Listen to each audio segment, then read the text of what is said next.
Sweet. All right, we're live. I'm freaking stoked, frankly.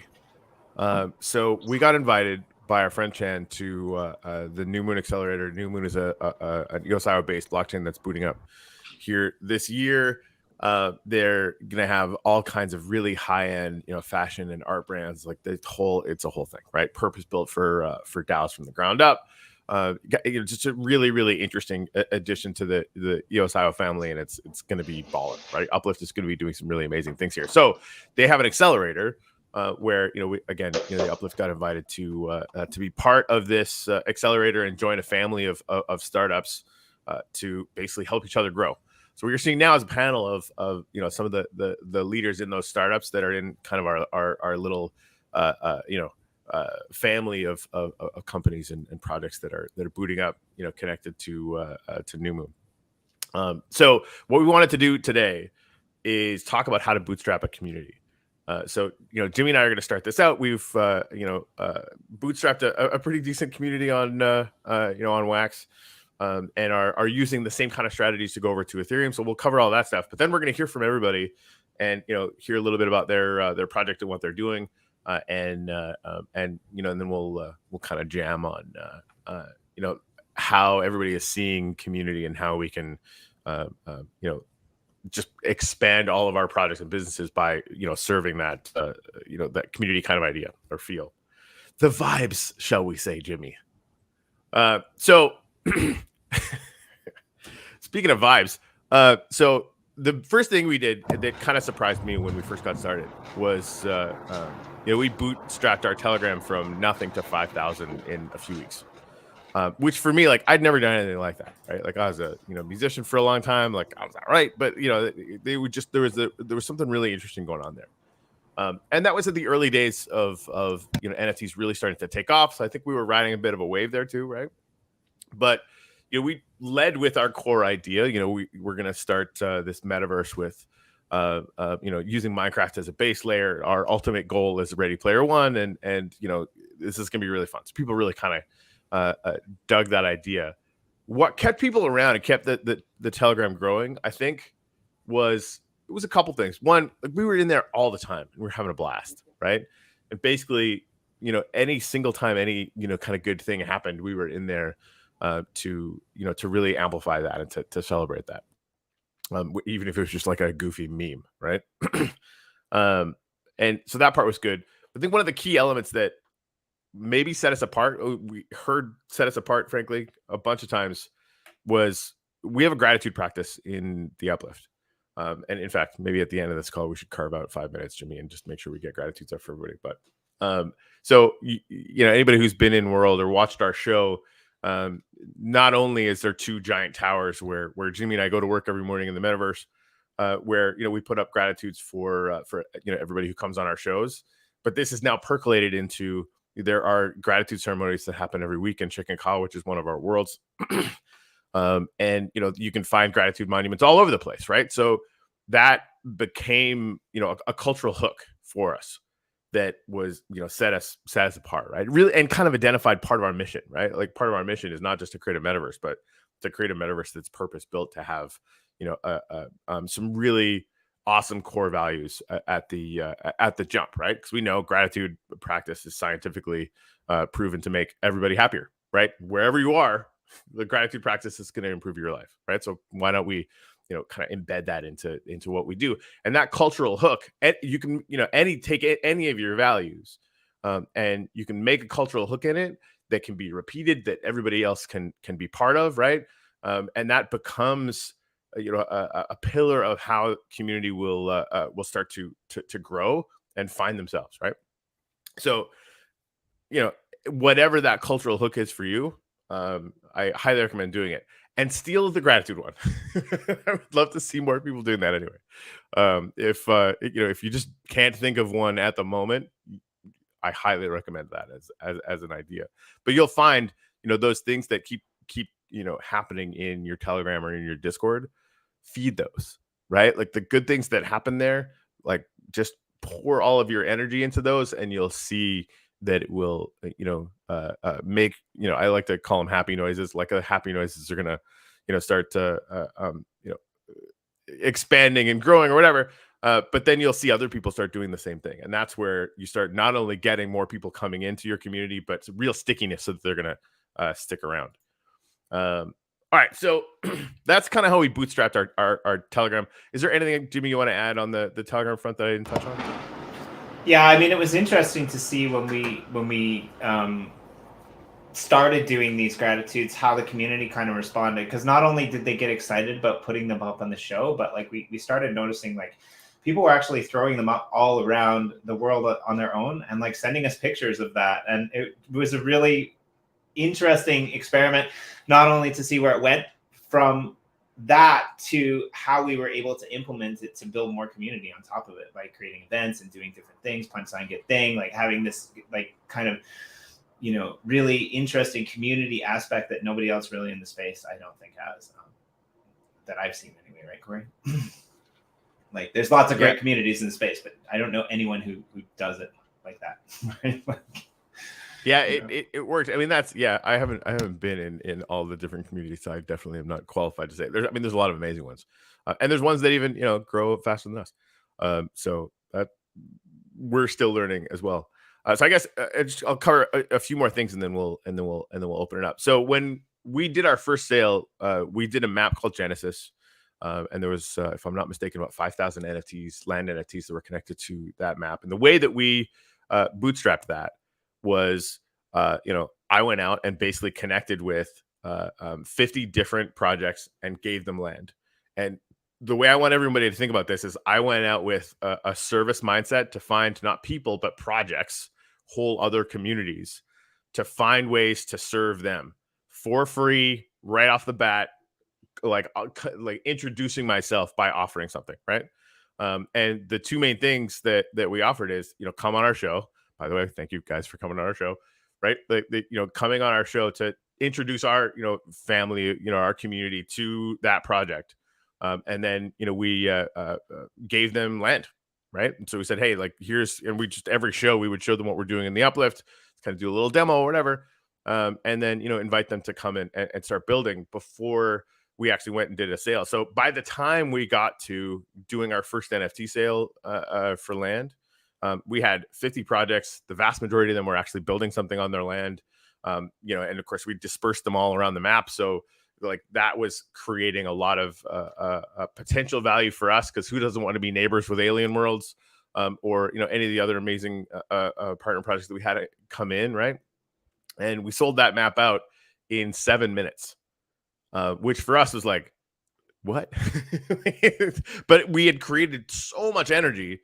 All these projects were really excited about it. They were telling all of their community, like, hey, you're going to want to buy some land next to us, because we're going to be doing, this, that, and the other thing or whatever. And it just created a bit of a firestorm, and really worked out, right?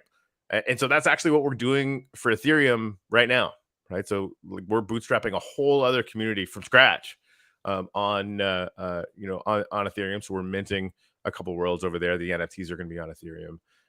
And I set, frankly, a ludicrous goal to go and connect with 100 projects on Ethereum. And we knew exactly one project on Ethereum. So, that was a little bit bonkers. Highly recommend setting goals that scare the piss out of you. Excuse my French. But it's working, right? And so, I think we're at 35 now after about 2 weeks. And we should be hitting our goal at a dead run, which is fun. And what I wanted to talk about this, not about like how we're hitting our goals, but the amount of energy that is coming from not only connecting with these different projects, right? Like my Curio card, which is the first project on ever art project on Ethereum, NFTs, and NFT the movie. And now Ape Swap and a few of their friends, and NFT Movie is bringing in a bunch of their friends, and we got like 5 or 6 different art projects that are coming in, and just like it, that is awesome, right? We'll see it on a map, and people will be able to become these people's neighbors in our metaverse. But the real juice here is introducing them to each other, right? Like that 100 projects on Ethereum. When I go to people now and say, hey, listen, do you want to be part of a community of 100 projects on Ethereum? Just 100 projects, period. That in this downturn, this potential crypto winter, these are the people that are still working, They're like running and gunning. They're super excited. They're excited to find other people that are still excited, right? And it's I think the core thesis behind why I was so excited to come and be part of the Newmoon Accelerator, right? Like we're all in this. We're all starting this Web3 journey, and to be in a community of other projects that are doing that is always something that that I absolutely love. But man, like it's intense. Talking to the guys from ApeSwap, they are leaning so hard into this that I was a little shocked. And it's dumb that I was shocked, because at the end of the day, they're finding the same issues that we're finding, right? Where like the market is cooling, the crypto space is cooling a little bit or whatever. I personally believe we can outwork any of that. And then I talk to these guys and they're like, we think that too. We should do it together, right? So there's the idea that we're circling the wagons, right? And so that, like, take that into your projects, right? When you're building community, you want to find other communities and you want to serve them, like ruthlessly serve them, but do it in a way that's very visible, very public, and have that sense of like, hey, we're gonna go out there and do this together. And Juan, I'm so glad that you guys come here, because like I know we've been having a lot of conversations over the last couple of days, and I'm excited to actually chat with you right after this on the idea I had right before we had this call. But it's the same kind of thing, right? Like that, we're ride or die Nefty. We have been for a long time. And yeah, I'm glad you're here. But yeah, like just looking at how we strategize moving forward, even in this down market, we do it together, right? We figure out how to, tie communities together, how to just ruthlessly, excitedly give value for nothing, right?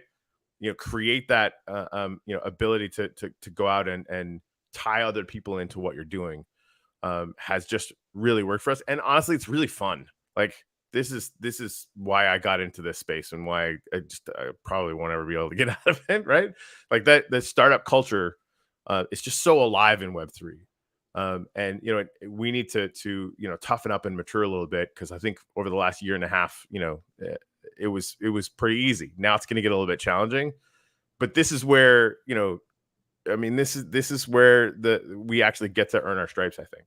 I guess I'll end with one story just on the down market thing. I've told this story a bunch, but I keep coming back to it over and over again. I was a musician for a long time, and when I first started, I had like one show, and my brother actually got me that show. Like I'd been pretty good for a long time, but I had never done any gigs that were regular or whatever. And my brother went into this dive bar and basically like got me a show. Thanks, Kyle. Anyway, so I was playing that one show. I thought it was really cool.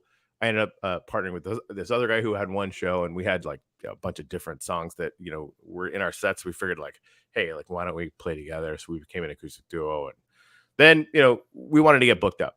So we decided, okay, here's all the places that do music, in our area or whatever. So we're gonna go to every single one of those bars, in an afternoon, and to say, hey, listen, like, can we play an hour and a half for free, right? And if we suck after one song, kick us out. We don't. It's not really an issue, right? But so we would go in and literally set up, and it takes a half an hour to set up, half an hour to tear down, and we'd play for for an hour, usually longer than that, right? Because people start buying us beers to stick around. So that was cool.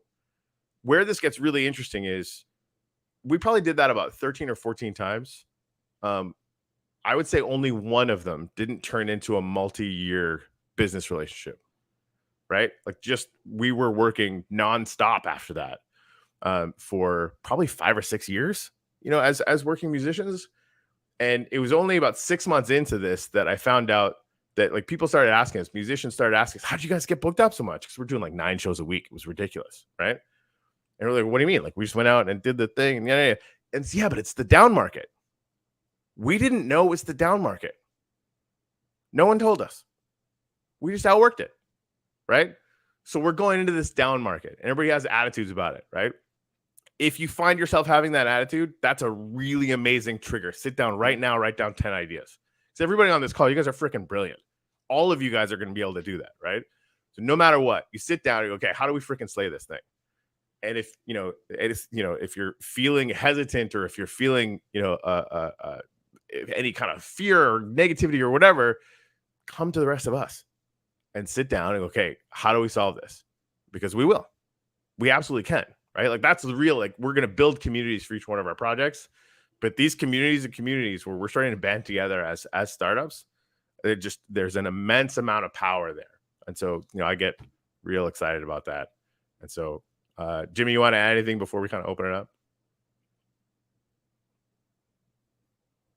I mean, I think you covered most of it, but I think my favorite part just as to build the community, like going from what we did with Genesis to what we did with the show to, building that first thing for me was connecting communities of like-minded communities with other communities, right? Like, and that's where things start to get really interesting, right? Like you see a lot of projects in the space that rally around, one another, whether they be, for the art, for the music, for whatever. And I think that that's a really interesting place to be because you can just empower all of these people to empower themselves, right? And I think that's a golden ticket in a sense. You're not selling something. You're not necessarily focused on, taking value from other people. You're focused on, building value of something that you believe in and hopefully getting enough money to be able to keep doing it, right? that's really the end goal of all that we do. And I would say like there's a lot of people in the space. I think Juan's smiling. I think he's probably of the same mindset there, but you guys are the total value builders that like no others really, but yeah.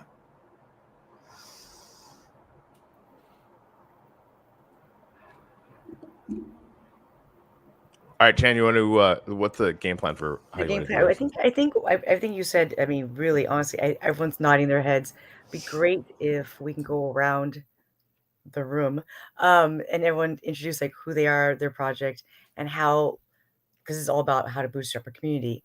How are you doing it, or how you plan to do it based on like what's already been discussed? Yeah. Obviously, everyone here is building on Newcoin, and Newmoon is the accelerator. So we all about community. I know we're going to do a lot of collaboration across boards with each other. And Corey and Jimmy have referenced that they have this beautiful metaverse they've created, and they're going to be offering that actually to everyone on this call. So we'll touch on that after as a gift. And I know that our club knows what we're talking about, and Juan knows what I'm talking about. But why don't we start with who wants to start first? Let's start with Frank, and then we'll go around that way. Yes. Yeah, thank you, Jen. And yeah, great, Corey and Jimmy, to hear your story. Totally agree with you. We have to look to opportunities and with a positive attitude. And I always feel sometimes a certain degree of innocence and not knowing really what's ahead of you is a way of entrepreneurship, and that's also in our case. I founded with Levina Levy founded the Meta Art Club. Just myself, I was an art collector, also previously working in the fashion industry, and beginning last year we saw the emergence of NFTs and also art. So we focused very much on the creational side, on the digital artist, the high quality artist that suddenly had a space to shine through the blockchain. And so especially mediums like Clubhouse gave us the chance to source and to discover amazing artists from around the world. So in December last year, we launched the Meta Art Club. Living in Hong Kong, and Hong Kong being one of the art capitals in the world, I guess one of our strategies, was very much, especially also through the relations that Levina had in the traditional art world, is to do roadshows. So we organized 13 roadshows in Hong Kong, together with Q9, which was a crypto platforms where we invited art collectors, and we did presentations. Of course, starting first to explain what's crypto, MetaMask, how to open up the wallet, and then we had the whole explanation of the Meta Art Club and how we launched our project. Every event was oversubscribed, and it was actually a great success. that also resulted in a good response, and we also really thought, hey, we are in here. However, in hindsight, what we saw actually, that especially the traditional art collector really wants to know, what is, where the digital art is going, and want to help and discover this amazing talent. But ultimately, it was still a bridge too far. To buy crypto and to open a MetaMask wallet is not easy. It's just not simple for everyone, especially a traditional collector. Great for us that in January, February, this year we saw the corporate world, reaching out to us. And in the meantime, we have done some great collabs with Folk Fashion Magazine, with Bright Hall. We were in the first Decentraland Metaverse Fashion Week. So, and we have some really exciting projects ahead. We were actually super delighted, Chen, that we got in contact with you. We are so absolutely excited to join this community because, being in this decentralized world where we all are, we all believe that it's about collaborations between all of us and giving the experience to future collectors. We've seen a lot of NFTs projects and more PFP projects. We believe that the future blue chip digital art creators, are the future. That's where we focus on. Corey, we have had some great, chats with you. We are looking so much forward to show collectors in Uplift. So yeah, just to finish it off, we are super excited to be with New Moon, because we feel this is exactly the support that we needed to take off from here. So now we look to the future and to take it all on. So thanks, Jen. Okay, who would like to go next? Let's see. How about you, Greg? From Crypto Fashion Week. I think you're muted. Yeah, Greg, you're muted. Unmuting. Greg, okay. Good now? Is that cool. Better? Yeah. Hey, Greg, what's your Twitter? I want to get your Twitter up on the screen while you talk. So yeah, I'm active on both Twitter and IG under Expo Boulevard, but there's underscores in front of it and behind it. So you can find me there, but also please, if you're going to put anything out, please also put out the Crypto Fashion Week. Instagram and Twitter, that's at Crypto Fashion Week on Instagram, and on Twitter it's at Crypto Fashion Week, but just week with WK, just abbreviated. So that's that's what I'm here to sort of talk about and represent today. Crypto Fashion Week, what we're doing with digital fashion. We're really excited about the space, and we've been active in it since the end of 2020. And starting out sort of producing events, organizing events, fashion shows, workshops, discussions, and eventually sort of moving along to doing a number of other things that some of which we've brought into the Newmoon accelerator, so we can sort of kickstart and sort of spark some growth there. So community is really important to us. We're always sort of concerned with it and really obsessed with how to properly build a community, whether that's through social media, whether that's through some other form or format, whether in a virtual space or not. One of the things that I really like about the digital fashion community in specific is that it's a community that's very much concerned with aesthetics, very much concerned with politics of what we're doing, very much concerned with the ethics of what we're doing, whether we talk about sustainability, certainly also very much concerned with the economics of what we're doing.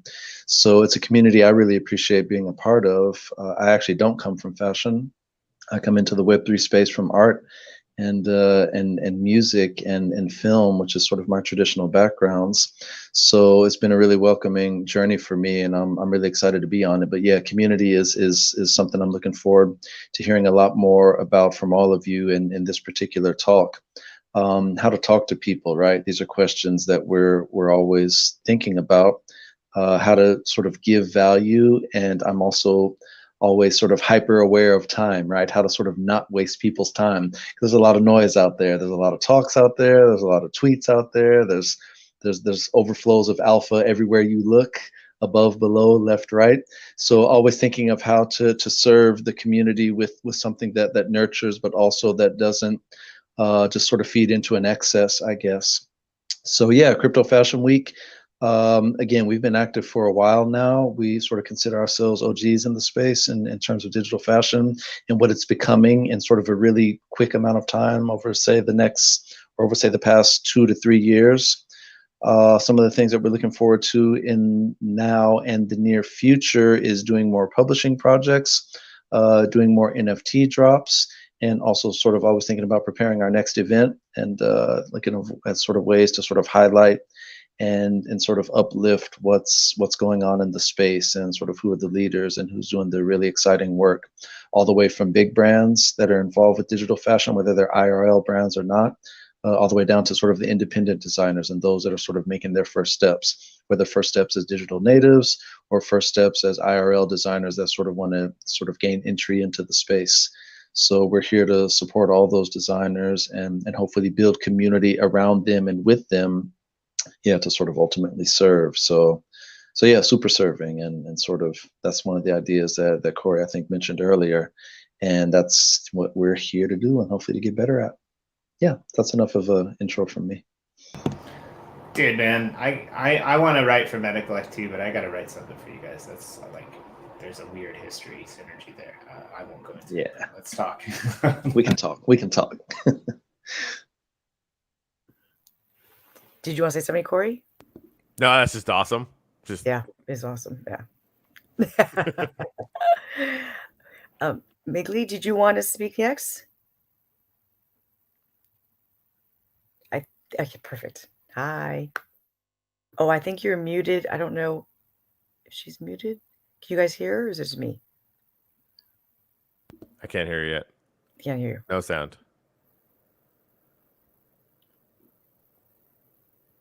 Still no sound. Yeah, check audio in the settings. Just have to pick a microphone probably. Nope. Okay. She's going back. Yeah, right. Did you try turning it off and on again? I mean, it's apparently she's having right. Get a hammer. It's like technical. Well, until she goes out, Obed, do you want to speak about what you guys are doing at Lumen Pay about community? And she'll come back. I think yes. Can you hear me clearly? Yeah, we can hear you. I'm Obed. First of all, hi everyone. I'm Obed. I'm the CEO and co-founder of LumenPay. So at LumenPay, we are a payroll platform that enables employers to pay employees with crypto. Right. So yeah, we are trying to bridge the gap between employers and employees and like give them a payment platform through crypto and blockchain. So yeah, for let's say, what does community mean to me? Let's say a community is a group of people that you have the same goals and interests and values, which are the same values, and being part of this Newmoon community. Obed, you might want to pull your mic up a little closer because it's hard to hear you. Sorry. Okay, good, carried away. Yeah, that's perfect. Thank you. So, for community, to me, is a group of people like who have the same values and principles and goals, or that they have a passion for something that they all have in common. Let's say that. So, to being part of this community is it's a great chance for us to build our startup and build a community around it and learn and increase the knowledge that we need to build a successful community that Yeah. Okay. All right. Good. Thank you, Obed. Migli, do you want to try again? Should we try?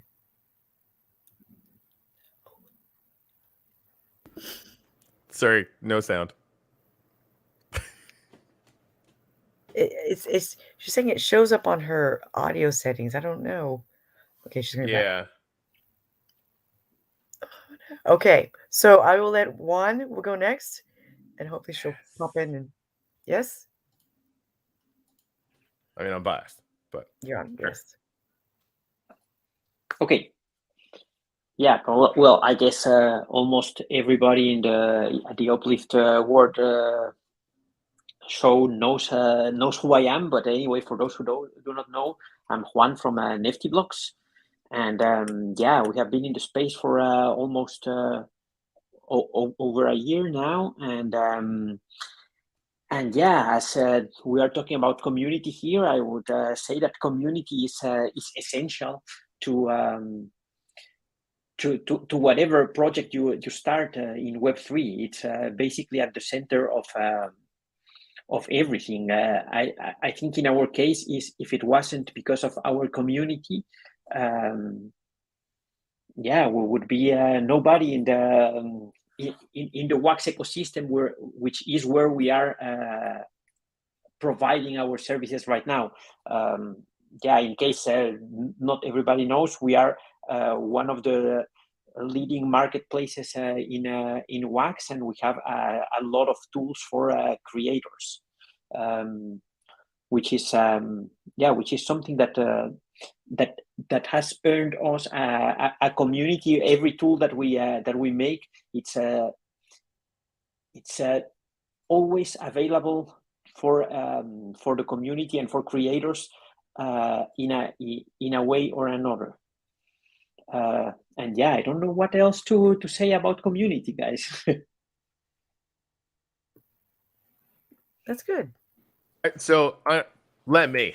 Okay. Because like one thing that You know Nefty's community. Yes. right, I know what you guys have been doing, and you know, in the way that I've seen you guys build up community, like just the way I've experienced it over and over and over again, right?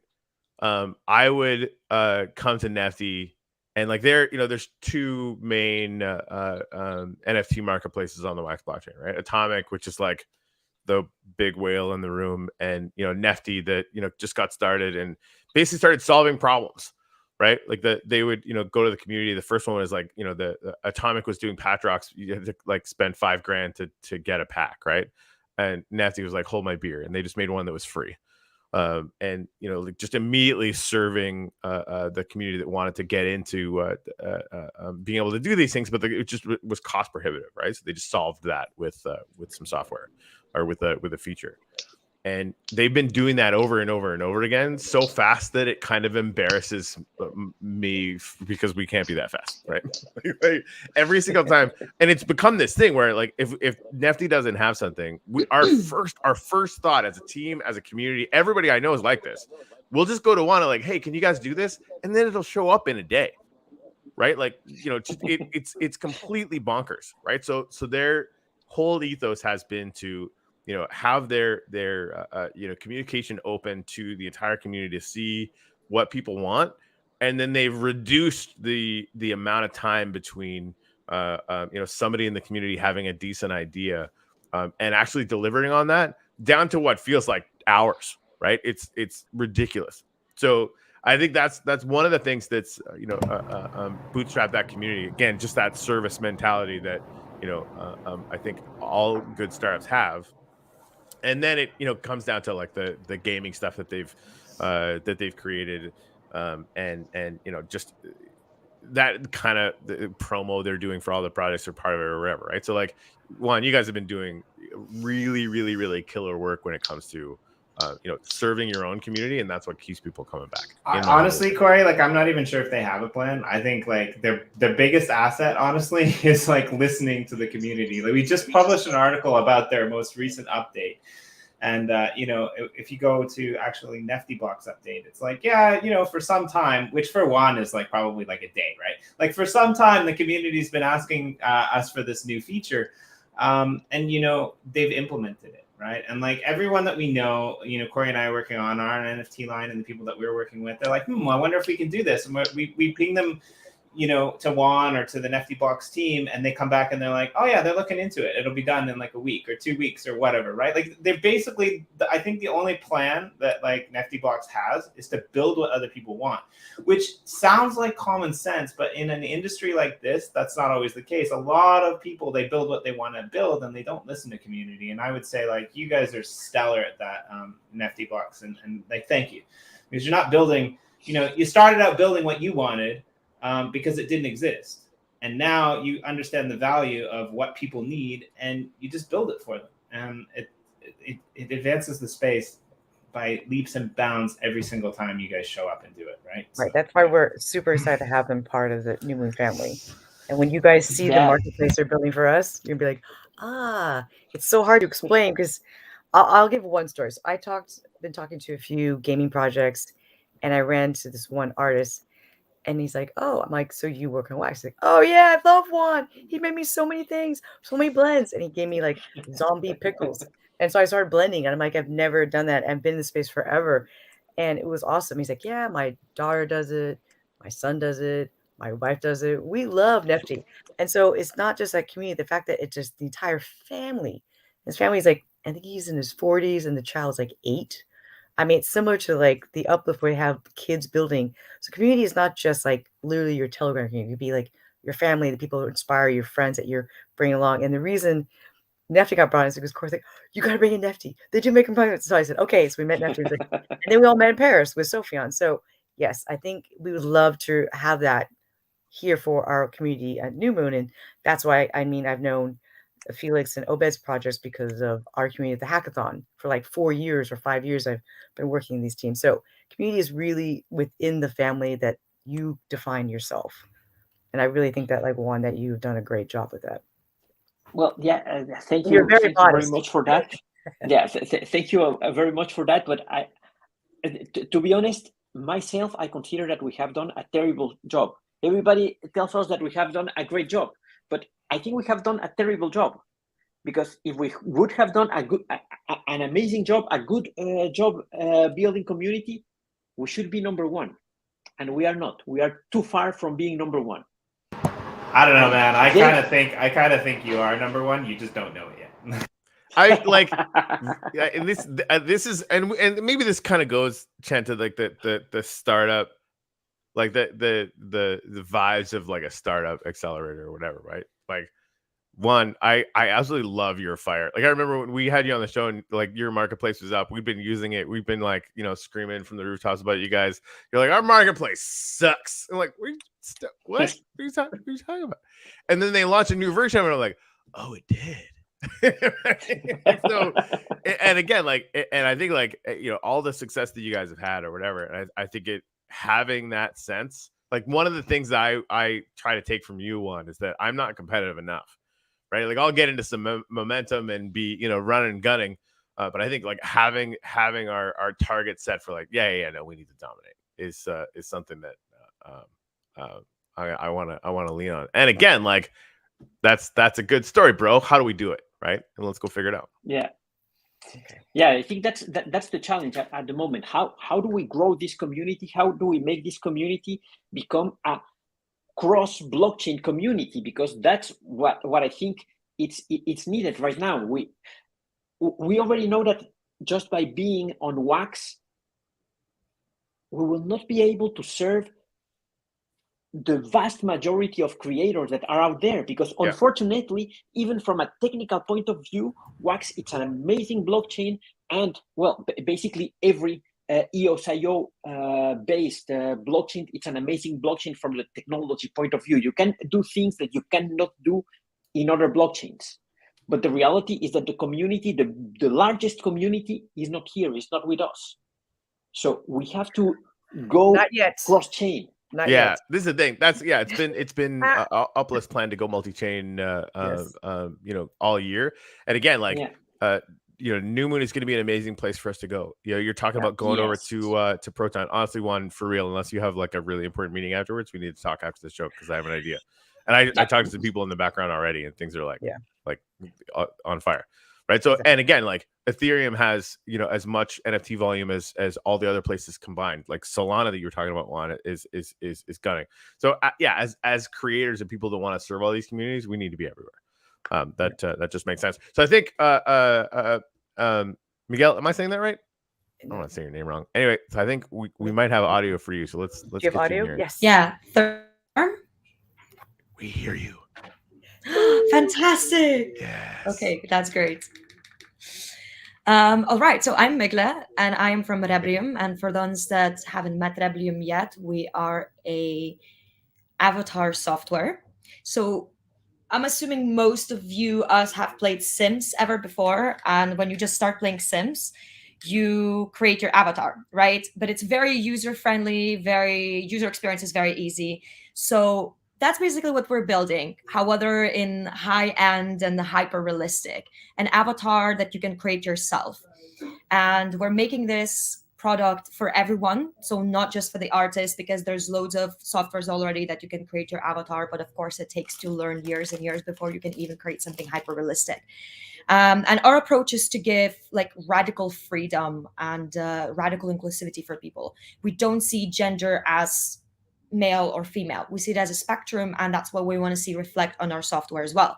So instead of coming and joining your user experience as are you female or male, we're gonna give you a slide, and you're gonna slide wherever you feel.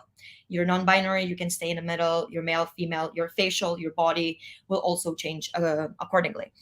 And we're making those avatars kind of for the future, for the metaverse, because now most of the metaverse, they have this so-called uncanny valley where you see the avatar, but you cannot really relate to it because it's too gimmicky, it's non-realistic, it's laggy, it doesn't have this specific look that you want to have.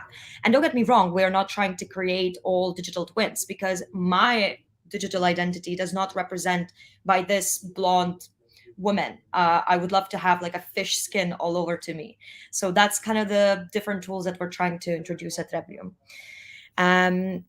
And in our journey of building our community is quite interesting, because we have a really humble CEO for whom I need to continuously repeat how talented our artist team is, because he got used to it looking at avatars so much that it doesn't amaze him anymore. So whenever I go to people and I show what we're actually building, they're like, whoa, that's insane. And I'm like, yeah, true, that is insane. Like even I'm starting to forget about our avatars and how amazing they are. So for now, we've been quite humble and underground, and now we're slowly starting to build our community through Discord, through other social platforms as well. However, we've been part of so many other projects where we helped people to build their own communities. So it's an interesting experience for us to kind of now try to bring all of those people that we helped other people to build now join us. So for example, we are official artists for NFT collection called Expector, and they're building their agents. So we're making avatars for them. And, we came up with an idea of, okay, one way we want to attract kind of more diverse people to ourselves, but also to kind of get that exposure that then we can be exposed to wider audiences, is getting a shout out, right? But we're bootstrapping. We're not going to be paying influencers to give us a shout out. Neither do we feel it's fair, because we want organic shout out for something that we did, right? So one of the things that we pulled up is, well, we're avatar company. So let's utilize our skills, our knowledge to build this something. So for example, we created David Schwartz avatar. And David Schwartz, for the ones that don't know, he's a CTO of Ripple. So he has over 300,000 Twitter followers, right? It's very powerful if he retweets anything about this NFT collection. So we pulled our artists together. We spent half a day and we made David Schwartz avatar, like hyper realistic avatar. He looks like David Schwartz, and we give it a go. We shared it on Twitter. We shared it once. We saw our community members retweeting. It didn't really pick it up. A couple of days later, we shared it again. And a couple of hours later, David Schwartz retweeted our tweets. And voila, all of a sudden we had, hundreds of people kind of picking up and being like, oh my God, you guys are amazing. Who made this avatar? And all of a sudden we kind of create this like, oh, this is what you do, guys. Okay, maybe I also want to join, and I also want to come and understand what you're making and what you're doing. How can I get one as well? So in a way, our approach is to really, indeed, everything what you all guys said, just share the knowledge. And that's something what we want to do through our community. We're now setting up like Avatar Academy, where artists, so not necessarily working with our software, but any artists that work with character creation, they can come and join our bi-weekly sessions, where our top artists are giving feedback and sharing the knowledge, tips, tricks about different softwares, how to achieve this specific look that you're going for. Just kind of have a discussion about this niche thing that we're creating. So that's one of the initiatives that we're doing. But then we're also creating contests where we really want people to kind of share their own creations with our software. So of course, on one hand, it showcases how diverse our software actually is and how powerful the tool is. But on the other hand, we're allowing people to kind of compete with one another and share these digital assets on their own social media. So they go beyond just sharing it in our own Discord. They go to their own media. They share it on Instagram, on TikTok, maybe where people have no clue about Web3 and they don't understand metaverse, but hey, this avatar looks cool. Maybe I want to put it on my Instagram profile picture. And then in order to get access to our beta, they're going to have to join Discord. So maybe it's not ideal because, of course, Discord is a bit scary to some. And if they get stuck on verification, usually they never come back. That's, I think, another topic we could speak for hours about. But yeah, that's my 5 cents of knowledge and kind of a fun initiatives that we did to put our community together.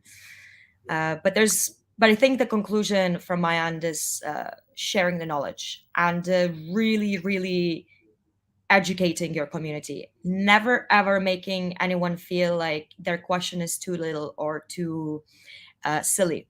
And just the last thing that I'll say, this is a foolproof way of checking if community is inclusive and they're active. I go to their Discord or Telegram and I ask the most obvious question, very obvious, right? But to a newbie, it might be a very serious question. And I give it a go.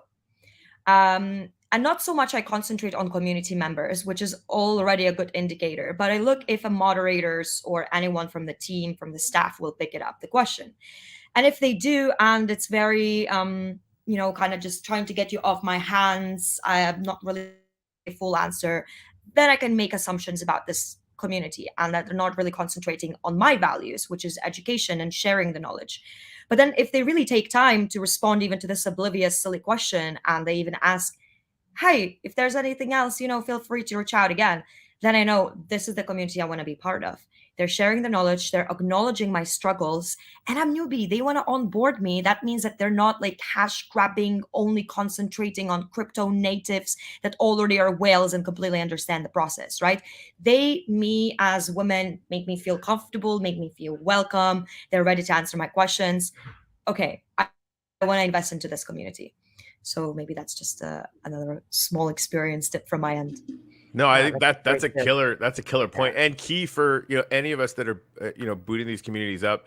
And I wanted to touch on I think Marina had a question that I think we should just carry through this entire thing. But I think that you just nailed one of the things that we have to focus on as community to make sure we're delivering this right, no matter what. So her question was, how do you keep up with the quality and engagement when the community starts scaling ideas? So like idea number one.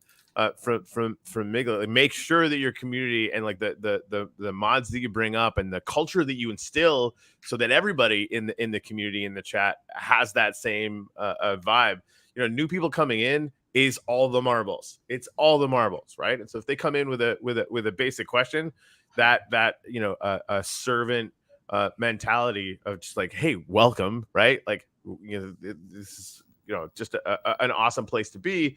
And here's the answer to your question. And do you need anything else? Like, just to like, I think we should be repeating that to ourselves constantly, because I think that it really is a perfect sort of demarcation line between projects that want to be like us, that want to stand the test of time and grow and be real, and projects that are out just cash grab. That point is freaking incredible. So and as we go through this, I think like we can come up with some ideas after, but I think we have one more to hear from, and then we can well, I just before we do, I just want to shout out the fact that like you actually look at communities that you join from your values. A lot of people in the space don't do that. They just look at it with dollar signs in their eyes, or criticism at like what they don't offer. And so the fact that you're actually looking at the values that communities are bringing, flipping that and trying to create a community with values that other people are going to want to be a part of is really the best play, I guess. So that's awesome. But I completely agree. I will just add, like, our software, we see members of LGBTQ using that are maybe living in countries where they really cannot be sharing their physical identity out there because it's danger to their life. So we want to make sure that when they do come to the internet, when there is a freedom of speech, if they have the bandwidth towards it, that they can express that, and not only through the software but also through the community. So we need to make sure we empower that, and we make sure that we have enough officers watching out there for these people, creating this really safe environment. So indeed, write down your top 5 values and make sure everything that you do, from the simplest announcements, posts, AMAs, anything, you check every time. You check those 5 values. Is what I'm saying, communicating currently, fitting my values? And if it is, you're good to go. If it's not, let's check, let's stop, take a breather, and come back to that. I love it. And then, Corey and I, we've been kind of diving into avatars recently. So like, I would love to have you back on the show and just dive into everything you're doing. And goes for, it goes for every single person on here too. 100%. Please come back and introduce us to you and your projects and your communities that you built. I got to jump off this call because I got something else to do, but you guys are in good hands. Corey's awesome. You'll have fun with him. We'll see you guys all later. Thanks, Jimmy. Yeah, Felix, we're gonna get to you, but I've been beating up Chan's Telegram for the last 10 minutes. Like we need to chat. A lot of things coming up for in Uplift space about avatars and kind of the future of that and where we're headed on that. So I'd love to pick your brain if we could. Anyway, let's Felix from Kotani Pay. It's all yours. Speaking last, I think I picked from most of what has been said already. Ideally, starting with what Corey said around ideas, people tend to rally around your idea. So like, if it's powerful enough, it's going to attract the right kind of people. And Kotani Pay has been very focused on financial inclusion. So to give you a bit of background, we started as a node validator on the EOS blockchain. That was back in 2018. EOS Nairobi was the name of the node validator. And we did that for quite a while until we noticed that the technology is quite disconnected from what Africans use on a daily basis. So whether you look at the interfaces that Africans use, the feature phones, or is it flip phones, or is it first generation phones, and also the local payment channels, right? So like for most people in the developed world, it's probably easy to get from Visa and MasterCard into crypto. For us, we have very fragmented blockchain channels, and payment channels, one of them being mobile money or M-Pesa. So we connected these technologies to the blockchain so that it's possible for a user with a feature phone or a flip phone and with no access to the internet to actually have a blockchain account and interact with it from this particular phone, and then also send funds to other users and cash out to their local currency. So basically, we are an on-ramp, off-ramp for Africa. And as you might know, Africa is a big place. It's 55 countries. It's 1 billion people. And so it's a big problem to solve. A lot of people we attract to our space are financial inclusion people, universal basic income people. Of late, we have been attracting quite a number of NFT projects as well, who are looking at like African creatives. In terms of the bootstrapping bit, so idea is one, because what you want to attract is intrinsically motivated contributors, right? People who are not very interested in the monetary value at the beginning, but they're very interested in the ethos, the mission, the values that you hold. You'll often see in bull markets that you tend to attract the opposite, which is extrinsically motivated individuals. They are basically coming for the token and coming to flip the token and things like that. And that's why I think building in a bear market like this makes a lot of sense. We have been through some of this trends already within Kotani, but like you want to put out, like Miguel said, your values at the very core of what you communicate. So attract these intrinsically motivated individuals, and you have to create those opportunities for them to discover the community. So that's, communications, branding, media exposure, collaborations, I think is what Corey said. There are a lot of projects on Uplift. It's good to collaborate with as many people as possible. So we have done a lot of collaborations ourselves with UBI projects, with NGOs, with people looking to do stablecoin payments, because it attracts the right kind of people that we need in our community.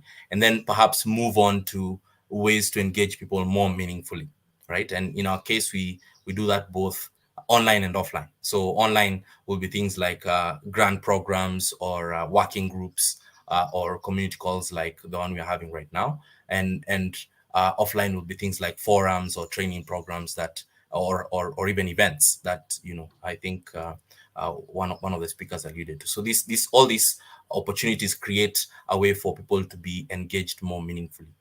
And what we're looking to do with the Newmoon community, and why we're in Newmoon, is to further now move this to like consolidating community ownership, right? So like move from a point where the on-ramp off-ramp service is owned by Kotani Pay Inc.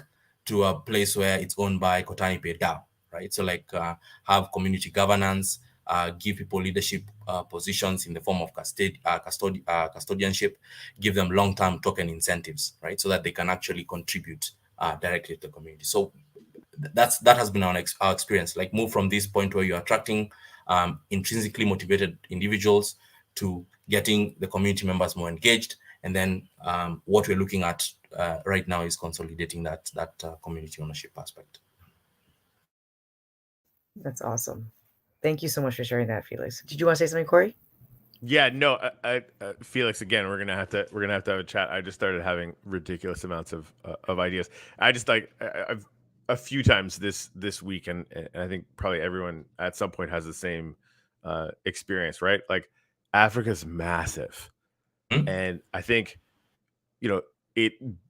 thinking about it in terms of like a lot of mobile, a lot of and there's a trillion things that I don't know about it, right? But all I know is it's massive and it's ascendant, and so yeah, I want to chat with you about maybe spearheading an initiative with the Uplift to see if we can't create a network there, right? Like what does it look like when we have the first map for a continent and have 100 projects from Africa join together. Anyway, we'll talk about it later, but yeah, just like whoa. And again, like what happens if we use your payment rails to get it done? Anyway, so lots of questions, but we'll look into it. Yeah, I mean, Kotani and LumenPay both address like the unbanked issue. Just to give people an idea, unbanked is not just for the continent of Africa. In the United States, 22% of people in the United States don't have a bank account. Yeah, it's like the simple stuff we take for granted, right? And yeah, I mean, but then what happens when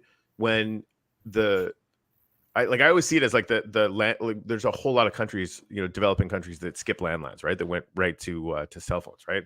So 100%. People going, creating these solutions for the unbanked, but then suddenly you have a massive network, right? And to me, I see value in like network effect value basically everywhere, right? Like in technology, it's kind of all the marbles, and so suddenly you're in this situation where as you're putting those things together, you're creating massive networks of scale and economies for populations that have been underserved. But then suddenly, like projects that want access to or want to bring value or bring service to those communities now have a way to do it, right? And so that just ends up being like just a really massive change the world level shit. Yeah, which would be cool. So that then you're using avatars to like use those payment systems, and you're in a metaverse during Fashion Week, and then you're just enjoying a different world when you have that kind of access. Like flip your money. So LumenPay, for example, they pay. It's a payment so people can get paid and get their paychecks and Right. not have to deal with fees. So that, and there's a differential one between the two. Yeah. I mean, the world needs both, right? Like that. Yeah. It's clearly exactly. So based on everything that everyone has said, maybe we all should open our mics up. What do you think, for anyone can answer this, please, is your easiest, what was your easiest win? I know that, Mikle, you answered your easiest win for a community. Like, what is your platform that you love, and what's the one that you know you have to be on but you hate? I'll start. I mean, like, yeah, we started on Telegram, and I mean, I still use it constantly. Our community dragged us kicking and screaming to Discord. Like, we literally didn't have a choice. So many people in our community wanted to be over there that it just, at a certain point, I was like, all right, fine. Right. And like most of my team are, love Discord as well, so it kind of works out. Maybe I'm just old, Chan. That's really, it's just, I'm what accounts for being ancient now. So that's how it ended up for us, where, Telegram was just, kind of where I spent last crypto winter, right? But Discord's where everybody's going, and a lot of tools, blah blah blah. I just suck at it still. Okay. Get better. Anyone else? Well, I'm like the polar opposite. I really love Discord, but because it's so customizable, it's like Notion or WordPress, right? You can create anything on it. It just depends on your knowledge and how much time you're willing to invest. And yes, it gets quite complex, especially the more like intricate or customizable things you do. And it's way too easy to screw up. I think that's the biggest negative of Discord. Like, you move one role up or down and you might like ban everyone, kick everyone out, like bots joining, explosion happening, like, and then if you're clueless, then you need help, and you need help ASAP, and then you're gonna go to some like 18-year-old, and they're gonna be like, okay, pay me $5K to fix this, and then turns out all he did was click one button or move one roll up or down. Like that. This is a true story that happened to a friend of mine, and it happens. So I completely understand where people are coming from in terms of like Discord. And as I said before, if people come and like they cannot join from the get-go, and they're not yet have like this built relationship, like in Corey's case, you guys already had built relationship on Telegram. So when people were onboarding on Discord, you can make sure that they will actually join it. But if you're trying to onboard new member and they fail at verification, 99% they're not going to try it again. Yeah. Right. So 100%. I guess it's also like, how do we get that to come back? And I guess, again, educating people on Discord that it's not as scary. It doesn't need to be that complex. My approach. Yeah. Greg, did you want to say something? I know you have some love for Discord. Yeah, I have strong thoughts about Discord. I'm more actually on the Corey side. I'm pretty active on Telegram. I like it. I think it's great for audio, and also they've got some great tools for even video. We're pretty active on Twitter. Feel really comfortable on Twitter in terms of a social media source, as a news source also. Discord it's a necessity. I mean, it's the place that, as Corey mentioned, people are dragging each other, sort of kicking and screaming there, and a lot of people sort of have to be there. It is tricky. Also, to what our colleague just said, it's tricky. You got to really know what you're doing, and yeah, you push the wrong button, you might be flooded by bots or something worse, locusts. Who knows what it could be? Digital locusts, right? So Discord is Discord to me sometimes feels like overkill. I'm part of a lot of communities, a lot of servers, just to see what people are doing, right? I have to know. My eyes are burning before I can scroll through half the threads that are there. So I think it can create a lot of noise, but if you know how to navigate it, if you've got that sort of imprinted in your soul, and you sort of feel at home there, I'm sure it's the greatest tool ever. I often ask myself, we have so many builders in the space, And there's so many tools that have sort of been carried over, I guess, from sort of a Web 2 sort of framework into Web 3. Who is building the Discord that, a proper Discord for Web 3?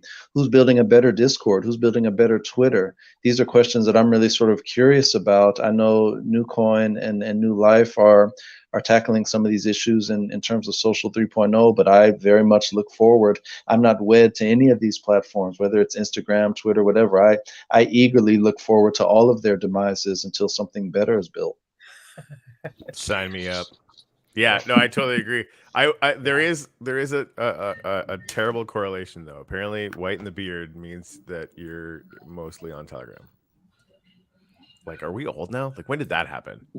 Son of a. Anyway. Frank and Juan, if you want to discount that and say it's the opposite, please. Well, no, absolutely. I think that Discord it's a must-have, not because it's a good platform. I think it's the crappiest thing ever. And I think that it's not because of Discord itself. I think it's mostly because of users.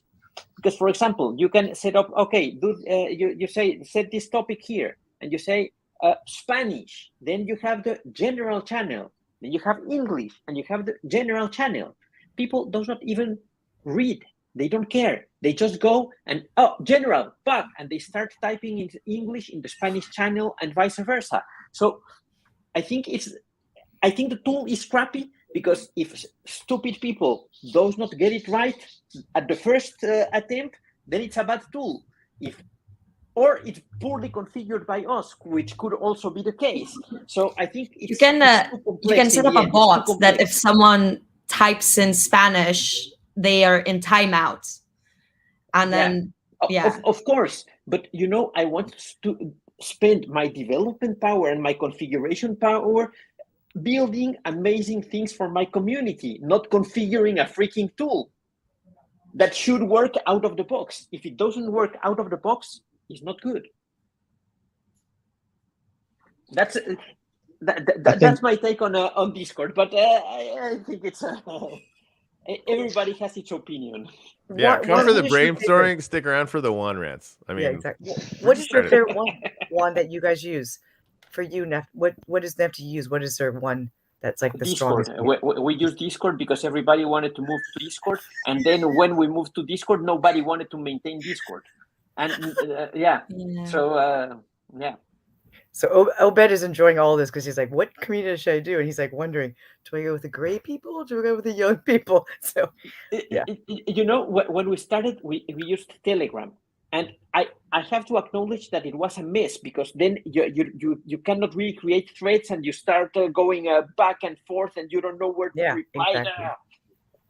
But Discord was some kind of improvement, but it didn't really solve the problem. There's a different kind of mess when you move to Discord. Yeah. Now, that said, like, our team chats there, like it definitely is more organized because of the number of threads that you can start, right? Yeah. So like, while it can be overwhelming, and I totally see it because we would just have different Telegram threads. Like it's all kind of doable or whatever. But like we got rid of Slack, we got rid of Microsoft Teams, thank goodness, good riddance. Like all that stuff, you can actually run your entire business through Discord in a pretty coherent way. So there's definitely powerful, and it's just a matter of like to Juan's point, like getting in there and getting the tools. But I think maybe the lesson can and should be, if you're on Discord, find some whippersnapper that really freaking loves Discord to be your Discord wizard, right? And then then it can be handled for us old fuddy-duddies that are just taking some time to catch up. Frank, I also have like a theory why Discord is the way it is a bit, because in a way, I don't know the full history of it, but I know like from my own experience that the people like 5 years ago that were using Discord were all gamers. Yep. And 100%. Right. And it's so like, it does make sense a bit. Why is it built this way, right? If you think about it, because gamers are a bit also like, they do need to know how to hack a game. Like they do need to know all these kind of intricacies. So it kind of makes sense why it was built this way and like why it has also, like as gamers, you want to add more things into it, right? So I think there's another There's another important lesson to be learned. Sorry, I just wanted to jump in to follow what Corey said. It's also about, this platform, that platform. It comes back to community. Let's relate it back to community. What does your community want? What do they need? There's a very fine line between giving people what they want versus what they need, right? Sometimes people want Discord. Maybe they really need, or the product really needs something else. But that's sort of a very fine balance, I think, to navigate. But you got to listen to the community, and as the saying goes, give the people what they want, right? Yeah. One note on that, Masters of Scale podcast. Tim Ferriss posted one of them. I've been obsessed with them for the last couple of weeks.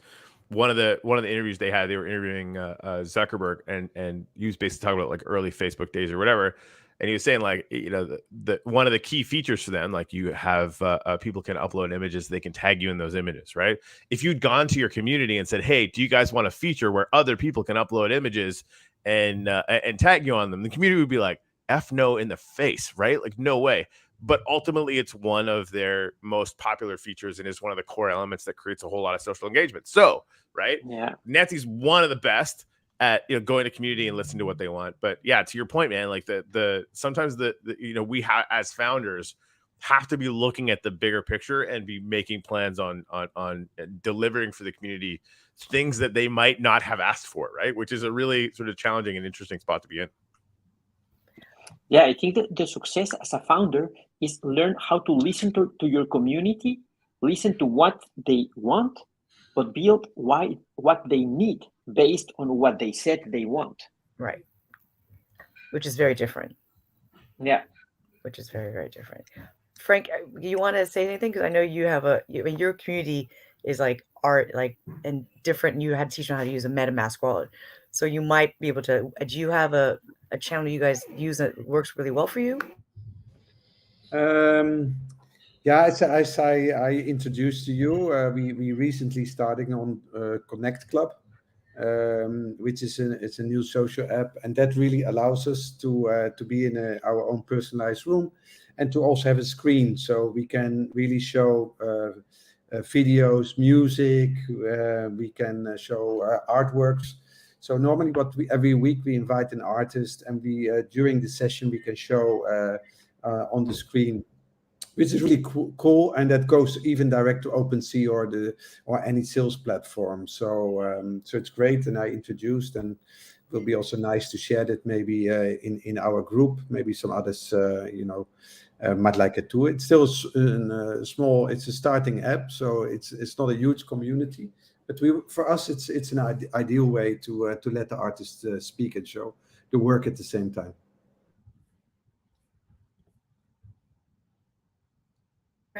Okay. And then what about Katani Pay? You guys have started your social media push and community. And how did you guys grow your community? Yeah, so in Africa, the biggest channel, surprisingly enough, is WhatsApp. That's where most people will probably engage. And then you have Twitter. So crypto, African crypto is on Twitter, and that's where you sort of like post things. And then we have seen quite a bit of traction on LinkedIn as well for the whole like business NGO community. So those are three biggest platforms in terms of community, thousands of followers there. I mean, this could be a whole session, and we had this talk yesterday. We had an AMA before we did this, and perhaps everyone can share their best practices for what they do. I mean, clearly we're going to have to do Discord, so we definitely know we have one team here that knows how to do Discord. It'd be great to have you run it, and it'd be awesome to learn from you. And Greg, you mentioned Telegram. The way you're talking about too would be so each of us could take a turn saying, "Here's our community, here's how we ran it, and here's the best practices for it." I think that'd be awesome. Obed, you haven't decided yet what you're doing, your strategy for. Yeah, but the way everyone has explained, the way they approach theirs, it's enlightening, and to see like which path are you going to use. Because let's say Discord, it was built for gamers, so it's built for a more technical audience. So that's why when the hype around blockchain NFTs came, and people the only way they knew how to build a community was through Discord. Then now everyone is forced to use Discord because the core community first went to Discord. But I think you can expand more and build communities on other platforms, because let's say Telegram is more accessible to maybe a target demographic in a region, like let's say in Asia, or like there are apps that work in different locations, right? So yeah, I'd say we can start with Twitter and Discord, and then we can funnel everyone to Discord, because we'd like our audience to learn how to use Discord and us also to be able to use Discord. So we'll try to build that first. Yeah. I mean, the reality of the situation, I think, is we have to be fluid and fluent in multiple languages. We can't, we don't have the luxury to say we're not interested in Twitter, we're only going to deal with Instagram, versus we're not interested in WhatsApp, we're only going to deal with Telegram, or we're not interested in Discord, we're only going to deal with TikTok. You have to be able to speak all these languages to a certain extent. In the same way, you're going to have to speak multiple wallet languages, whether it's cold or hot, whether it's a crypto purse or a crypto wallet, whether it's MetaMask, whether it's a flow or a wallet on this chain or that chain. It's about that sort of interoperability and that sort of cross-platform, cross-chain. That this is where the culture is moving. This is speed. Things are moving really, really fast. And if you're not comfortable sort of hopping, skipping, and jumping from one to the other, you might get left behind. I think that's the reality also. Yeah, true. I mean, I'm curious, I brought up earlier, but has anyone ever used Twitch? Yes. And what Yes, do you think of that? absolutely. We did a lot of our early programs on Twitch. We love YouTube, and we use YouTube a lot. We treat it as an archive. We put a lot of our content on there, whether it's video or audio, but we also use YouTube for live programming. And for the first edition of Crypto Fashion Week, we did most of our talks and our workshops. We would sort of pipe them through Twitch. We set up sort of a Twitch simulcast. I love Twitch, but we're not so engaged with the platform, so we don't have a huge following there. We treated it as simply a pipeline to get the signal out. Anyone else? Yeah, I mean, we're on Twitch. No one cares, right? And that's to me like Chad and I have been talking about Twitch all morning. It clearly looks fantastic, but I think like the figuring out how to get traction there, especially as like a video game company like the Uplift or whatever, like it definitely is some low hanging fruit, but there is like a specific kind of cohort of people that are going to be paying attention to that, and you need to make content explicitly for them. So this show is on Twitch, no one cares, right? Like at all. We haven't pushed it. There's no traction there. We're not worried about it, right?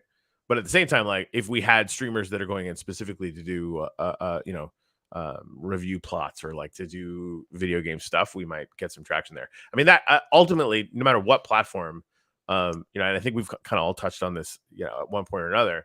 Like we're testing these things out, we're getting traction on them, and it comes down to network effect. Where are the people that are most likely to come into your communities, and how do you connect with them, and then just serve them ruthlessly, right?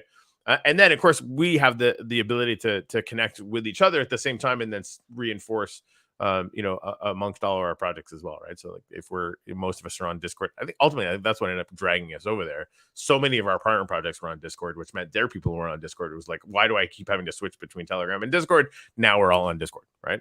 So, yeah, following that network effect is something that I think we just are. I mean, there's too much benefit not to pay attention to that. I mean, all these things are so fragile. Maybe I'll date myself even more in terms of my OG status. Does anybody remember Clubhouse? We did a lot of programs on Clubhouse. I mean, we did a ton of programs on Clubhouse in our first year of operations. That was last week. That was like last month. That was like yesterday. I mean, these things come and go. They disappear. And again, I think fluency is the key. You got to be ready to move. You got to roll with the punches. And if Clubhouse isn't popping anymore, okay, we're on to the next one, as Jay-Z said. Yep. Speaking of which, Newmoon Accelerator Twitter Spaces, like weekly. Yes. And Discord too. I mean, Yeah. we don't do any content on Discord, but I mean, yes. Yes.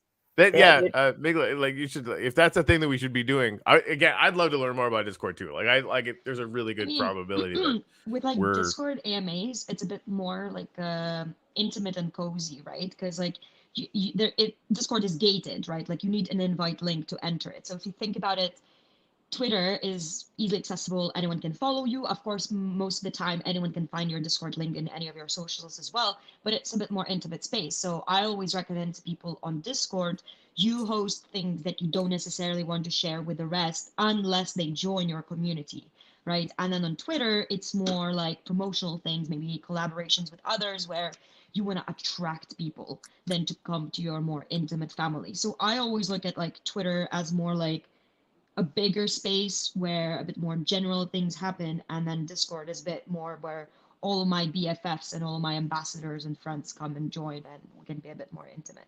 That's kind of like the strategy that I apply.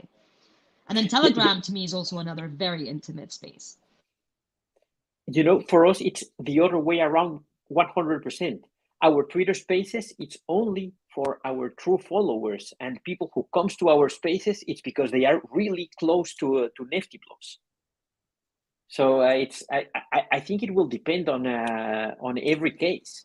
Yeah, exactly. I think this is like a great proof of how, you know, we can talk for hours what's the best, but at the same time, you're gonna have to go ahead and test it out for yourself and see what works for you. You know, what works for you. Yeah, what works for you, because like I can imagine we couldn't make Juan like love Discord at this point. Like you have such a deep prejudice. Like no way. Maybe if we have like a 3-hour debate, I will, you know, I can convince you on some bits, but.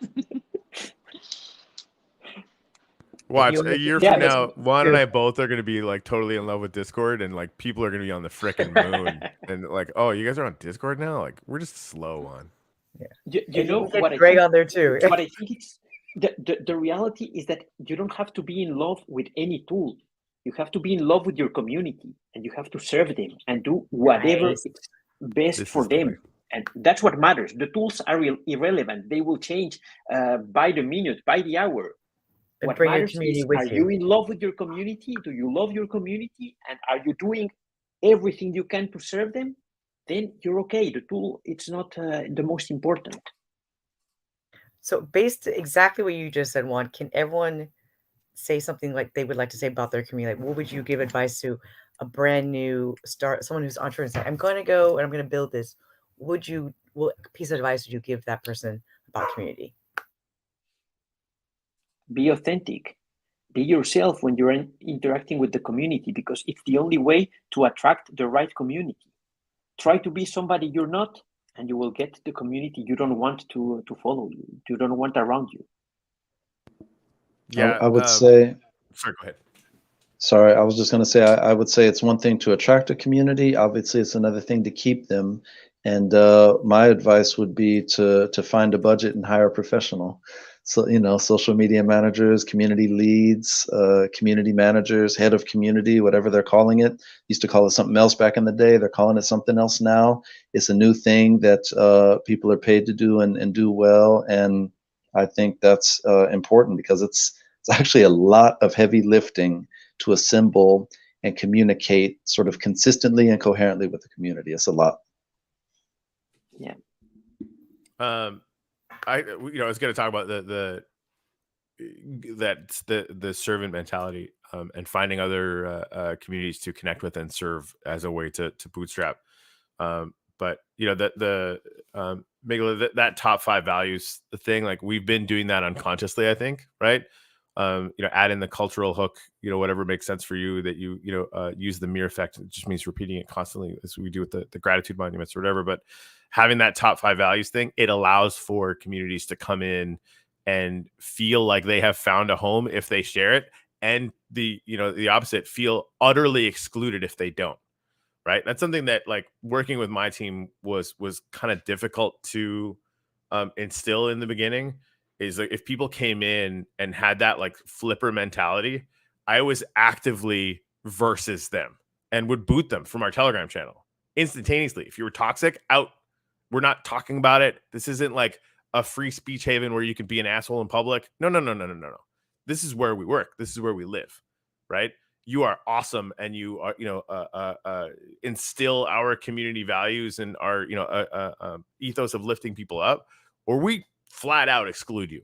And we had people were telling us constantly, the kindest, most fun Telegram channel to be in that they were in anywhere in the Wax blockchain, right? And so happily exclude 1%, and watch what happens. And yeah, I think that even just like going back to revisiting the values on every single post is something I wrote that down twice. Like that's something that I think we've been doing, but could do a lot better. Frank? Yeah, I think I can go next. Oh, sorry. all right. I think this is something, at least what I did. So learn it from me.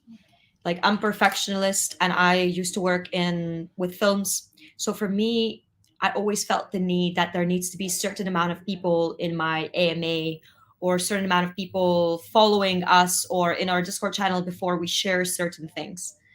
And that's not true. You should set up AMA even if 5 people are listening to you. First of all, many more people might go back and listen to that. But second of all, those 5 people have a chance of being your ambassadors, your super fans that will then eventually bring you 5 extra people each. So don't think that your community is too small to do big things together. Start building together. Don't be afraid to go live. Don't be afraid if you don't have enough followers, if you don't have enough community members yet. Act like they are your top-notch best friends, followers. Cherish them, love them, and make sure they're also aware that you're awarding them not only by tokens or monetization, tangible things, but also by thanking them for being there for you, and thanking them for being those 5 always showing up people on your podcasts or AMAs, because they will come a long way. So start now, if not yesterday, and don't be afraid of how many people will follow you from the very beginning. Perfect. Okay, Frank, did you want to go? No, I think that's very correct what you said, Yeah. Migla, and I think you're totally right here. Obviously, we use all the different medium: Instagram, Twitter Spaces, Clubhouse. We are still on the journey, like you said, Migla. So we're trying to create that community in digital art lovers. So we are very much in the building phase. Perfect. I think, Obed, would you like to share? It's our last. Yes. Can you? Is there a question? So if you meet an entrepreneur and they're telling you they're starting a new idea, what kind of advice would you give them about community from your experience? From what I've had and what I've tried, from what I've gained and learning about communities, I'd say you can start by identifying the type of community you're building, and then see where they are. Like where they spend most of their time, their age. You get like a description of, you understand who are you targeting. Like, let's say you are creating a fashion product with NFTs, right? So you will target a younger audience that understands NFTs. You'll target, and then you'll have to know where are these people. So maybe most of my age, the age I'm targeting is from 18 to 24 or 30. You'll look for they spend most of their time on TikTok. So I'm gonna go on TikTok. I'm gonna learn how to create content for TikTok. With that, you get to reach your audience, and you get them. Now you can funnel them to other community. You can create a bigger community in one central place where you can talk more with your community. They can raise their issues. You can get to understand what they need, right? So yeah, I think that's what I'll. Yeah. Perfect. Excellent. I think Felix had to drop off because he had another call. But Corey, should we do some gratitudes before we end this? Yes. Give me a couple seconds to boot it up here. And just for anyone, Marina will be running an AMA to get feedback on how this went right after this call if you want to join in on Discord. So, so if you're up for it, please do join her. And we'll be doing some AMAs before we do sessions and after them, just so you know, which was Obed's and Greg's and Frank's advice. All right. I got to actually Shiftyville. I got to teleport back over to Lifter Tower. So maybe you want to tell everybody what this is and where are we exactly? Yeah, so this is in the Uplift. This is our team tower. The first dev meeting we ever had, I dug a hole down to the bottom. You can only, there's like a bottom of the universe. If you drop down below that, you die. It's very sad. And none of it was decorated. It was this tiny little thing or whatever. And had our first team meeting down there. There's a little picture down there and some gratitudes that we put up. And so now every team meeting that we do, we put some gratitudes up. This is just examples of the higher res images that we can put in world. Oh, weird. There's a Nifty Blocks thing. You point your phone at that. End up over at Nifty Blocks. And every time we do a show, we add gratitudes to this wall. Every one of those monuments has 1,000 gratitudes on it, and getting bigger and bigger and bigger. So while I have you guys here, one up. Try and keep it short, just because these signs are really small. And TC's already on it. If you want, feel free to put one in the comments, and we'll put your gratitude up from the comments as well. I'm grateful to be back in time for gratitudes. Did it go okay with your other one, or? Yeah, it was great. It was great. Yeah, definitely go check it out. Either it's a 14-year-old artist on the autism spectrum that's doing amazing things with NFTs and empowering individuals. It's really cool. So yeah, that's I'm grateful, and it's all do too. I'm grateful for Rainbow Motion and everyone on this panel. Everyone I met today. Just simplified. I'm grateful for everyone I met today.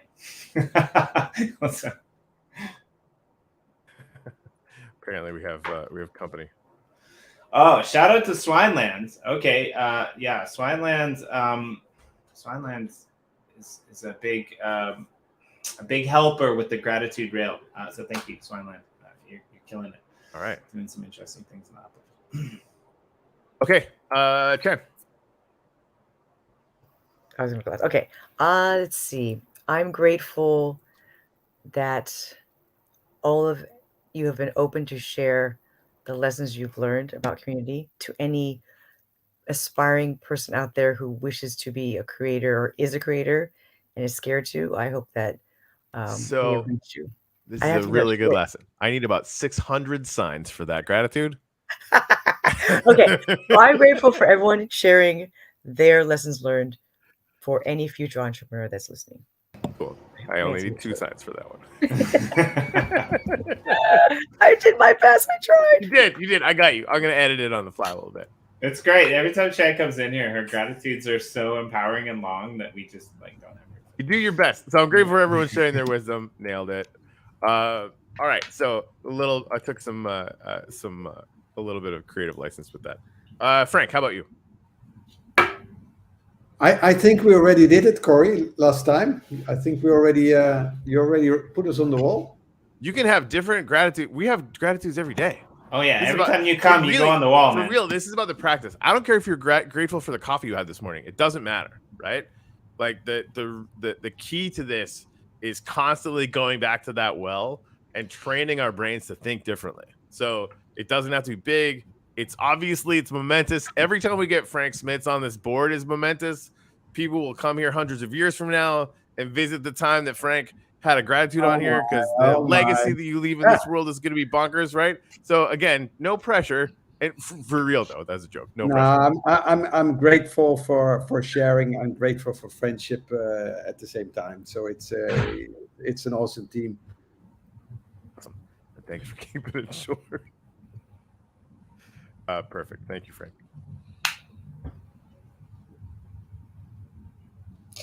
I can go.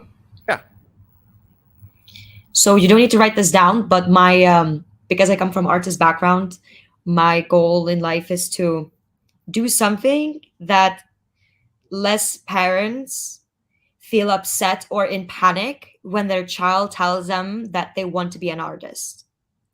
And I think that blockchain technology and Web3, NFTs has such power.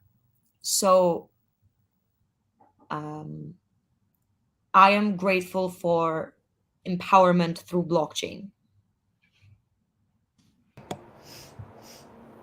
We're gonna have Rainbow Mosho back on the show. If you can, come co-host it with us, please. Absolutely.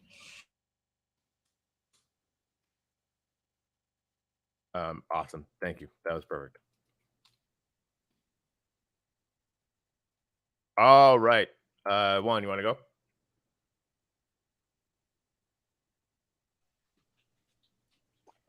Wow.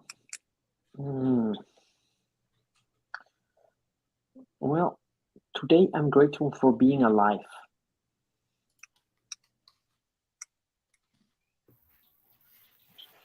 That was a serious mic drop. Yeah. Show over. Boom! All right. Greg? Yeah. Today I will follow Juan's lead and say I'm grateful that my children are alive because I know a lot aren't.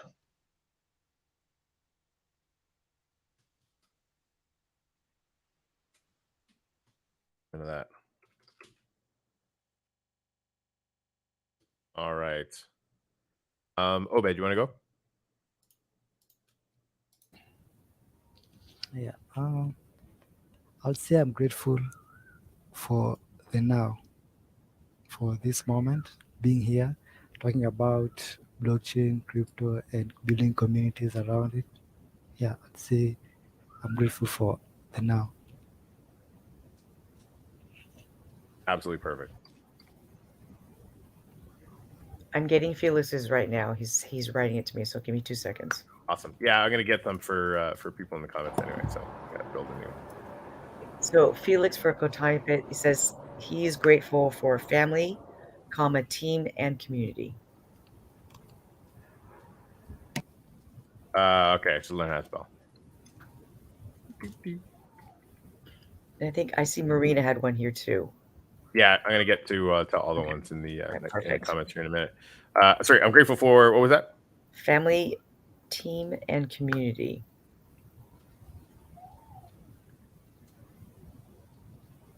Awesome. So these are gonna be here for a while. Yeah. For not for life, for eternity, man. Yeah, as long as there's electrons flowing through the internet, this is gonna be there. Yeah. Wait, so how do I get to this server or this place? You can go to the uplift.world and hit the getting started link, and it'll basically show you everything you need to get in there. You probably need a passport NFT, so just hit me up and we can hook you up with those. We know the owners, so.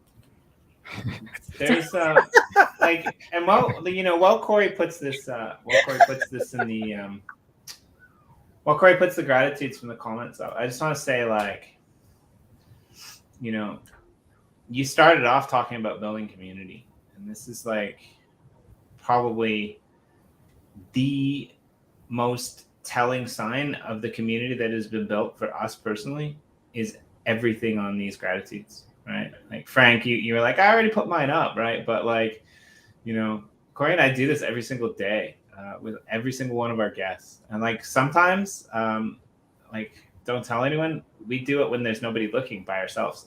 Like, and like other people do it as well, right? And so like you can find these things strewn all over the metaverse, which is really cool. And I just like the fact that I can go and visit somebody else's plot and take pictures and write articles, and then I happen to turn a corner and I see what they're grateful for on that day because they've thrown a sign up on their own free will. And it's really interesting to see what people leave behind, right? Whether it's coffee or whether it's the here and the now, or whether it's just to be alive, it really tells you a lot about a person. And I think the best thing about, the gratitudes for me is they're in the metaverse for all of eternity, and we get to know people, right? Like we get to know how serious one is, and how to deal with it. We get to know how happy-go-lucky, certain people are. We get to know how modest Frank is to think that he only needs one, right? Like it's really quite interesting. So I would definitely advise everyone who's building a community to just, it's a simple thing. If you get in an elevator with somebody else, like ask them how they are, right? And we don't do that enough. And I think when we're building communities, we really need to do that, right? Like, are you guys okay? Thanks for joining us. Are you okay? Like, well, what are you doing? Like, why are you here? What do you want out of this project, right? So I probably missed that. I'm sure you guys talked about it when I was gone. You're all smart people. So. No, I mean, I think like bringing it back to the beginning is clutch. Good move. Marina, can we all have an intro to the owners? Yes, you can. There's I think the last count we did is there's about 630 Ethereum wallets attached to our DAO token drop. So, about 630 odd owners. But yeah, and maybe we should do this too, Jimmy. Like I'd love to maybe set up a tour to have a panel of accelerator people come back in and actually have like an onboarding experience. Maybe we get Jen involved and kind of show people around. I mean, what are you guys doing next week? We got time. Yeah, we can do it on Discord through the StreamYard. That would be Discord. Great. Right. I mean, well, yeah, we do these happy hour things now, which is really cool. Just to throw this out there, hashtag pay attention, everyone. If you're out there and you're watching this back, and I really hope you made it to hour 2 of this, remember that you've got hours left to make sure that your Ethereum wallet is linked, or those DAO tokens go back to the community pool, right? So thank you. All right, guys. Yeah, Greg had to pop off, but thank you guys so much for hanging out. I think this was a monster episode for us, and I if you guys, anytime you guys want to do this on this channel or any other, I think we're going to be in. Yeah, and like usually a lot of these meetings happen in the background, but like I really like this, and like I'd be more than happy to like host more of these if you're up for it, Chen. Yeah, definitely. Other people hosting, we can just run the plays in the background and they can take the lead. But I think it was really cool. Perfect. Thank you for everyone for joining, for you guys hosting. I know it's late for you, Frank, over there, and Obed probably wants to get dinner. So, but thank you. Everyone's good? Yeah, rock and roll. Yes. Yep. All right. Is everyone joining the AMA with Marina, or is everyone good after this session? Actually, I got to talk to Juan briefly. Okay.